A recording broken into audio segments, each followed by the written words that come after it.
Hello छात्रों, आज मैं आप लोगों को यूपी बोर्ड परीक्षा की दृष्टिकोण से माध्यिका निकालना आसानी से सीखें बताने जा रहा हूं, जो बहुत ही महत्वपूर्ण है।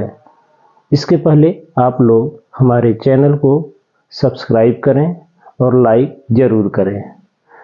प्रश्न है कि निम्नलिखित बारंबारता बंटन सारणी से माध्यिका ज्ञात कीजिए। तो बंटन सारणी हमारा दिया है कि वर्ग अंतराल 0 से 10, 10 से 20, 20 से 30, 30 से 40, 40 से 50।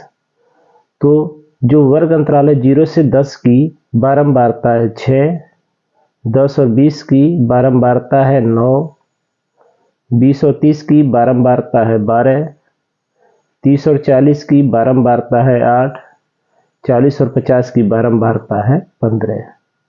तो अब हम इसको हल करते हैं। हल करने के लिए हम क्या करेंगे कि वर्ग अंतराल की एक सारणी बना लेते हैं, यानी हल करने के लिए वर्ग अंतराल 0 से 10 लिख लेते हैं। वर्ग अंतराल में 0 से 10, 10 से 20, 20 से 30, 30 से 40, 40 से 50। दूसरा कॉलम हम बना लेते हैं बारंबारता, यानी जिसको हम एफ कहते हैं। फ्रीक्वेंसी यानी 0 से 10 की बारंबारता 6 दिया है तो 6 लिख लिया। 10 और 20 की वर्ग अंतराल की बारंबारता है 9, 20 और 30 की बारंबारता है 12, 30 और 40 की बारंबारता 8, 40 और 50 की बारंबारता 15। हमें जो एक मात्र कॉलम बनाना है वो संचयी आवृत्ति, क्योंकि वर्ग अंतराल और बारंबारता तो हमें प्रश्न में दिया रहता है, तो हमें केवल संचयी बारंबारता यानी CF बना लेते हैं। तो इसको बनाने का सबसे आसान तरीका है कि जो 0 और 10 वर्ग अंतराल की बारंबारता 6 दिया है, उसकी संचयी आवृत्ति भी 6 होगी। 10 और 20 के वर्ग अंतराल की बारंबारता 9 है, तो इसकी संचयी आवृत्ति 6 और प्लस 9, यानी 6 में हम 9 जोड़ देते हैं तो 15 हो जाता है। इसी तरह से 20 और 30 वर्ग अंतराल की बारंबारता 12 है, तो 15 में 12 जोड़ देते हैं, यानी 15 में 12 जोड़ देते हैं तो इसका योग हो जाता है 27। 30 और 40 की बारंबारता 8 दिया है, तो 27 में हम 8 जोड़ देते हैं तो इसकी संचयी आवृत्ति हो जाती है हमारी 35। 40 और 50 वर्ग अंतराल की बारंबारता 15 है, तो 35 में हम 15 जोड़ देते हैं तो इसकी संचयी आवृत्ति हमारा हो जाता है 50। 50 यानी कुल नंबर है, तो यहाँ हम अगर इसका हम टोटल योग करेंगे तो भी 50 आएगा, और संचयी आवृत्ति का जो अंतिम योग आता है वो भी 50 होता है। तो अब हम इसका मध्य पद निकाल लेते हैं। तो मध्य पद का सूत्र है, मध्य पद निकालने का सूत्र है n/2।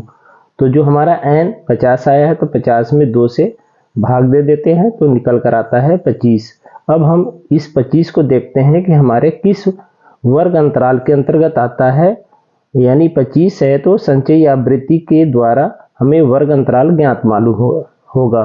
तो 25 देखते हैं, यहाँ पर 6 है, 15 है, 27 है, 35 है, 50 है। तो 25 जो है हमारा किसके अंतर्गत आता है, 27।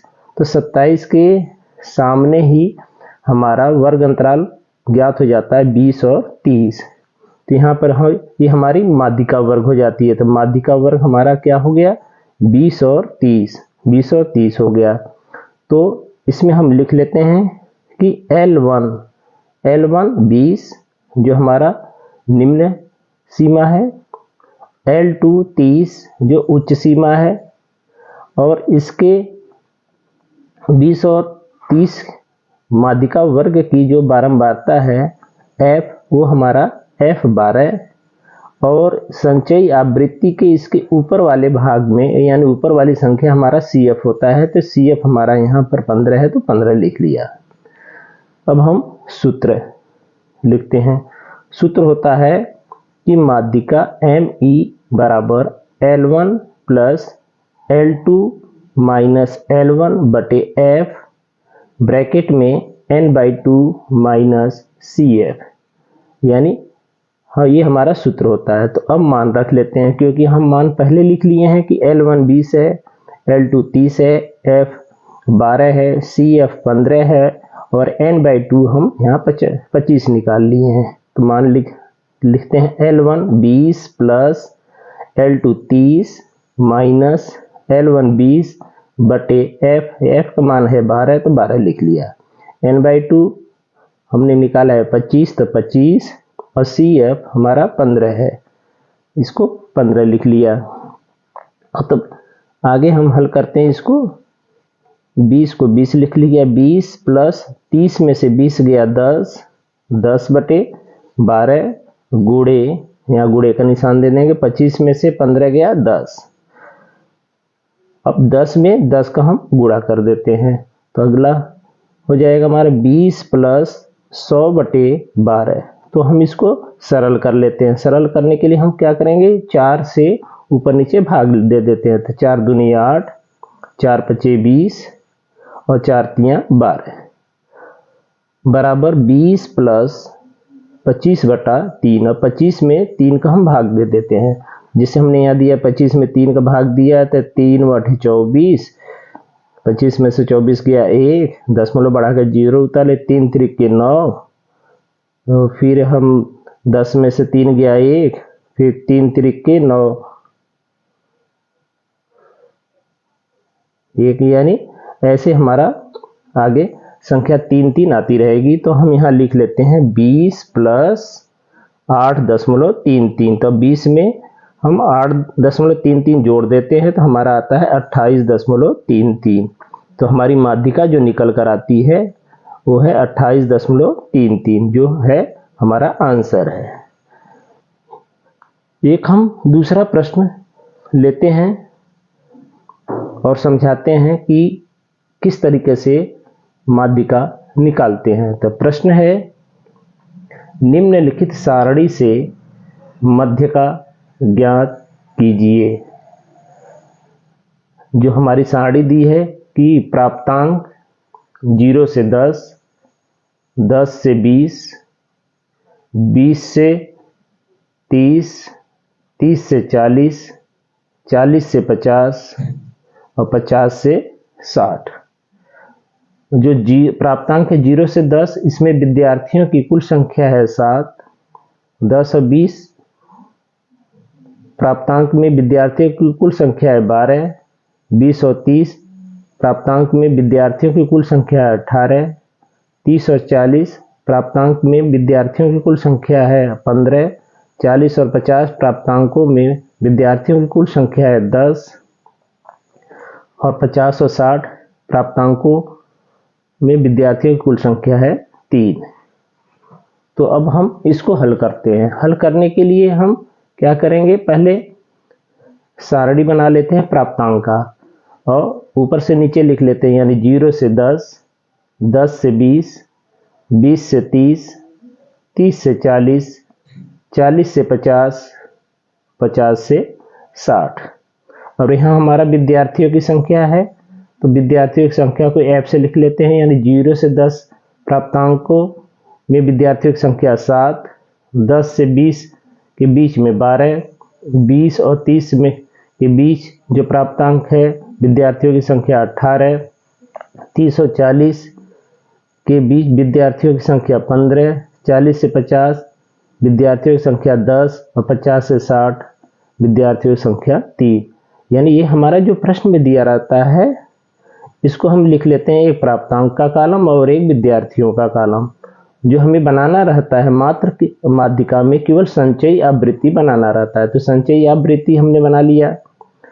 तो संचयी आवृत्ति ज्ञात करने के लिए जो विद्यार्थियों की संख्या है अगले संख्या में वो जुड़ती जाती है। बस सबसे आसान यही ध्यान रखने की है कि जो हमारा यहाँ 7 दिया है, 7 में 12 जुड़ जाएगा, जो आएगा जिससे है कि 0 से 10 प्राप्तांक, इसमें विद्यार्थियों की संख्या 7 है, तो इसकी संचयी आवृत्ति 7 हो गई। 10 और 20 प्राप्तांक के बीच विद्यार्थियों की संख्या 12 है, तो इसकी संचयी आवृत्ति 7 में 12 जोड़ देते हैं तो आता है हमारा 19। 20 और 30 के बीच प्राप्तांक के विद्यार्थियों की संख्या 18 है, तो 19 में हम 18 जोड़ देते हैं, यानी 19 + 18 हो जाता है हमारा 37 यानी 37। 30 और 40 के बीच विद्यार्थियों की संख्या 15 है, तो जो हमारा संचयी आवृत्ति होगा 37 में 15 जब हम जोड़ देते हैं तो इसका कुल टोटल यानी योग आता है 52। 40 और 50 के बीच विद्यार्थियों की संख्या 10 है, तो 52 में 10 जोड़ देते हैं तो इसका कुल योग हो जाता है 62 संचयी आवृत्ति। 50 और 60 के बीच प्राप्तांक में विद्यार्थियों की संख्या 3 है, तो 62 में हम 3 जोड़ देते हैं तो इसकी संचयी आवृत्ति हमारा हो जाता है 65 यानी 65, जो इसको हम लिख लेते हैं n, यानी जो हमारी विद्यार्थियों की संख्या n बराबर कुल 65 यानी 65 होता है। अब हम इसका मध्य पद निकाल लेते हैं, तो मध्य पद बराबर होता है n/2वां पद। तो हमारा n का मान है 65, 65/2वां पद, 2 पद, यानी 65 में 2 का भाग दे देते हैं, तो 65 में 2 का भाग देते हैं तो 2 3 6, 2 दूनी 4 और 0.25 10, यानी 32.5वां पद। अब हम 32.5वें पद जो आया है, मान आया है, इसको देखते हैं कि संचयी आवृत्ति के किस के अंतर्गत आता है। तो हम देखते हैं 32.5 यानी 19 में तो आएगा नहीं, 37 फिर 52 यानी अधिक हो जा रहा है, तो हमारा किसके अंतर्गत आता है, ये 37। तो 37 के सामने वाला यानी प्राप्तांक यानी हमारा ये माध्यिका वर्ग निकल कर आता है। माध्यिका यानी 20 से 30 हमारा माध्यिका वर्ग हो जाएगा। विद्यार्थियों की संख्या जो है 18 यानी ये हमारा आवृत्ति f हो जाएगा, और इसके ऊपर का हमारा CF होता है, तो हम CF लिख लेते हैं। तो हमारा माध्यिका वर्ग 20 और 30 है, तो 20 और 30 को हमने इस तरीके से आसान जानकारी के लिए याद रखने के लिए हम घेरा बना लेते हैं। तो इसमें लिख लेते हैं कि L1 20, L2 हमारा 30, F जो है 18 और CF 19। तो जो हमारा सूत्र होता है मध्यका का ME बराबर L1 लिखे या L + n/2 - CF/F गुणे H जो है हमारा होता है H, यानी H बराबर होता है L2 - L1। जो हमारा H होता है, H का मान होता है L2 - L1, हमने जानकारी के लिए लिख लिया। अब इसका हम मान रख देते हैं, मान रखते हैं तो L यानी L1 हमारा है 20 + n/2 का मान यहाँ पर हम निकाले हैं 32.5, तो 32.5 लिख लिया, माइनस CF जो है कि कितना निकाला है हमने देखा है कि आया है 19, तो 19 लिख लिया, बटे F का मान है 18, तो 18 लिख लिया, और ब्रैकेट में H यानी L2 - L1 होता है, तो 30 - 20, या तो हम डायरेक्ट 30 में से 20 घटाकर 10 लिख सकते थे। तो अब ये यहाँ हो जाएगा 20 + 32.5 में से 19 जब हम घटाते हैं तो इसका मान आता है 13.5 बटे 18 और गुणे 10। तो अब 13.5 में हम 10 का गुणा कर देते हैं तो हमारा आता है 20 + 135 यानी दशमलव हट जाता है, तो 135 बटे 18। तो अब हम इसको सरल कर लेते हैं। सरल करने के लिए क्या करेंगे, हम पहले 3 से भाग दे लेते थे, 3 चौके 12, 3 पचे 15 और 3 छाक 18। फिर हम इसको 3 से और फिर काट लेते हैं, तो 3 एकम 3, 3 पचे 15 यानी 15 तिया 45 और 3 दूना 6। अब हमारा आ जाता है मान 20 + 15 बटे 2। तो 15 में 2 से डिवाइड कर देते हैं यानी 15 का आधा, तो 15 में 2 से भाग देते हैं तो इसका मान निकल कर आता है 20 प्लस 7.5। अब 20 में 7.5 जोड़ देते हैं यानी ऐड कर देते हैं तो इसका कुल मान आता है 27.5, जो हमारा मध्यका है, यानी मध्यका का मान निकल कर आता है वो 27.5। यह हमने आसानी से समझाने का प्रयास किया है। आप लोग इसको कोशिश कर ध्यान में रख के हल करने का प्रयास करें, जिससे कि बोर्ड परीक्षा में आप लोगों को काफ़ी सुविधा मिल सके। धन्यवाद।